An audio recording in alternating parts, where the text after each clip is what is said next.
Hi, beautiful souls, and welcome back to the Lightkeeper's Path. I'm so glad you're here. Today, I'm showing up raw, no script, no plan, just my truth. I'm wrapped up in my favorite old LL Bean fleece, the one that kept me cozy on so many cold mornings as I move my body through the fog of confusion and grief, searching for solace. I'm here without makeup, hair undone, because before I ever made this pivot, this was me. And those of you for watching on YouTube, you may notice the lighting today is intentional. Light on my left side and darkness on my right. This visual mirrors the inner landscape we're exploring, how light and shadow live side by side. How can we hold both? And you know what? The fact that I showed up at all was enough. That's what I want to remind you here today. You are enough, just as you are, even in the mess, even in the dark. This episode is dedicated to those of you who feel like you're barely hanging on. Those of you who are navigating darkness so dense it feels like you can't breathe.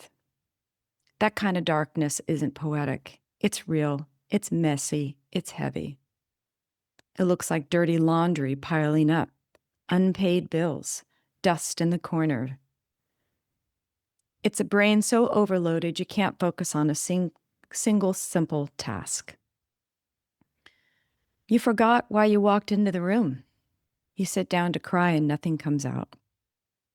Or maybe, if it all does, too much, too fast. If you're there, I want you to hear this. You are not alone. And more importantly, this moment does not define you. I'm not here to offer a fix or a formula, but I am here to offer you a glimmer of light, a thread to hold on to, because sometimes all it takes is one small thing. One act of courage, one breath, one choice. For me, it was movement, not a workout, not a goal, just movement. 5 minutes, then 10, eventually an hour. Each moment helped me recharge a nervous system that had been running on empty for far too long. But that wasn't the only thing that helped. There came a moment when I stopped trying to outrun the pain, and I surrendered. I turned around and walked straight into the darkness. No plan, no map, no promises, just the knowing that I couldn't pretend anymore. Now, I know that sounds counterintuitive, maybe even dangerous. But hear me when I say this. Darkness is not the enemy. It's interesting how our society has attached such a bad connotation to darkness, how we even see it something to fear, to avoid, to conquer. But in truth, darkness can be sacred. It's where the seeds grow. It's where the baby forms. It's where the stars are born. Creativity, healing, and truth, they're often born in the dark.